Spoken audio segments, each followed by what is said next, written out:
Assalamualaikum anak-anak hebat. Semoga selalu tetap semangat ya.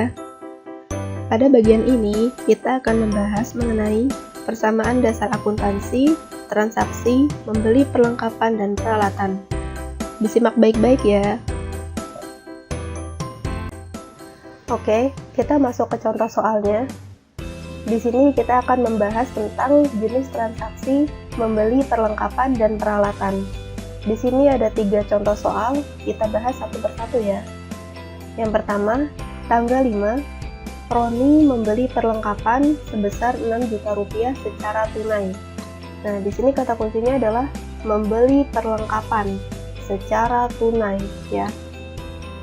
Nah, kalau secara tunai ini artinya berarti kita beli perlengkapannya langsung dibayar ya. Langsung dibayar pakai apa? Pakai uangnya atau dengan kas ya. Sehingga persamaan dasar akuntansinya seperti ini. Jangan lupa tulis tanggalnya, tanggal 5. Nah, tadi yang dibeli apa? Perlengkapan ya. Berarti perlengkapannya bertambah sebesar nominalnya yaitu 6 juta. Kemudian dibayarnya secara tunai, udah dibayar nih, berarti kasnya berkurang. Dan kasnya berkurang sebesar 6 juta. Jangan lupa kalau berkurang dikasih tanda kurung ya. Kemudian keterangannya apa? Membeli perlengkapan. Nah, jadi seperti ini ya. Kalau membeli perlengkapan secara tunai. Nah, dilihat nih, apa yang dibeli? Perlengkapan, berarti perlengkapannya bertambah. Kemudian dilihat dibayarnya secara tunai, berarti kalau secara tunai berarti langsung dibayar ya, berarti kasnya berkurang ya.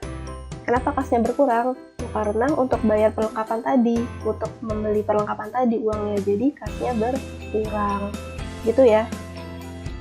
Jadi untuk pembelian perlengkapan secara tunai, persamaan dasar akuntansinya perlengkapan bertambah dan kasnya berkurang ya, seperti itu ya. Contoh yang kedua, tanggal 7, membeli peralatan sebesar 15 juta rupiah.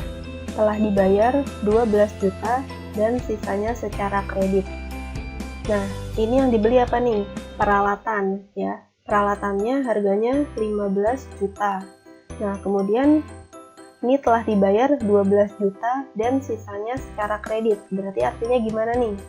Nah, berarti artinya kita beli peralatan yang baru dibayar sebesar 12 juta dan sisanya kredit, artinya sisanya belum dibayar ya. Sisanya belum dibayar, berarti berapa yang belum dibayar? 15 juta dikurang 12 juta sama dengan 3 juta gitu ya. Nah, jadi persamaan dasar akuntansinya seperti ini. Tulis tanggalnya, tanggal 7. Kemudian tadi yang dibeli apa? Peralatan, berarti peralatannya bertambah sebesar 15 juta. Kemudian yang baru dibayar sebesar 12 juta. Bayarnya pakai apa? Kas, berarti kasnya berkurang sebesar 12 juta.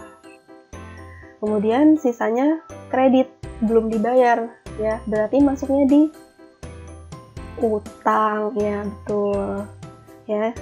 Kenapa utang? Ya karena belum kita bayar, jadi kita berhutang gitu ya. Jadi utangnya bertambah. Sebesar 15 juta dikurang 12 juta sama dengan 3 juta ya. Keterangannya membeli peralatan. Nah, seperti ini ya. Jadi kalau misalnya jenis transaksinya seperti tadi, membeli peralatan, sebagian sudah dibayar dan sebagian lagi belum dibayar atau masih utang ya.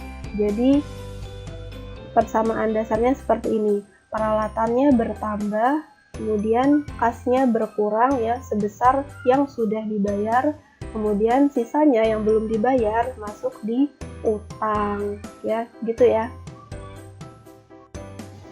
Kemudian contoh yang ketiga, tanggal 10, membeli peralatan sebesar 4 juta secara kredit. Nah, di sini apa nih yang dibeli? Peralatan. Kemudian dibayarnya secara kredit, ya. Nah, ini berarti semuanya nih sebesar 4 juta ini dibayarnya secara kredit, berarti belum kita bayar ya. Jadi kita masih utang ya. Jadi persamaan dasar akuntansinya seperti ini. Tanggal 10, kemudian yang dibeli apa? Peralatan. Jadi peralatan bertambah sebesar 4 juta. Dan dibayarnya secara kredit. Nah, berarti masuknya di utang ya. Utangnya bertambah sebesar 4 juta. Keterangannya membeli peralatan. Nah, sudah seperti ini ya. Kenapa seperti ini? Nah, saya ulangi ya. Jadi kan tadi soalnya membeli peralatan sebesar 4 juta secara kredit ya. Nah, jadi kalau dibayar secara kredit berarti artinya kita belum membayar ya. Jadi artinya kita masih utang ya. Nah, karena di sini di soalnya 4 juta secara kredit ya. Berarti ini semuanya dibayar secara kredit, berarti semuanya masih utang ya. Jadi persamaan dasarnya seperti ini. Peralatan bertambah dan utangnya bertambah sebesar nominalnya sama ya, 4 juta. Seperti itu ya. Nah, jadi untuk jenis transaksi pembelian perlengkapan dan peralatan seperti ini ya. Nah, jadi dilihat dulu nih transaksinya. Dia membeli perlengkapan atau membeli peralatan.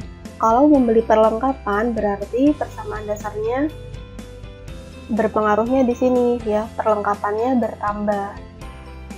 Lalu kalau misalnya yang dibeli adalah peralatan, maka peralatannya yang bertambah ya. Jadi dilihat dulu beli peralatan atau beli perlengkapan ya. Kalau misalnya beli dua-duanya, membeli perlengkapan dan peralatan. Nah, berarti di sini ditulis angkanya dua-duanya. Membeli perlengkapannya berapa, peralatannya berapa gitu ya. Jadi dibedain ya. Jadi antara perlengkapan dan peralatan itu beda ya. Nah, kemudian terkait pembayarannya, diingat ya. Kata kuncinya kalau dibayar secara tunai berarti itu sudah dibayar oleh kita ya, sudah dibayar dengan uangnya atau sudah dibayar dengan kas, sehingga kasnya berkurang ya. Kemudian kalau dibayar secara kredit gitu ya, maka itu belum dibayar ya. Jadi kita masih utang ya artinya. Gitu ya. Saya ulangi. Kalau dibayar secara tunai, maka kasnya berkurang ya. Artinya sudah kita bayar. Sedangkan kalau misalnya dibayarnya secara kredit, berarti artinya kita utang ya, utangnya bertambah karena kita belum bayar gitu ya. Semoga bisa dipahami.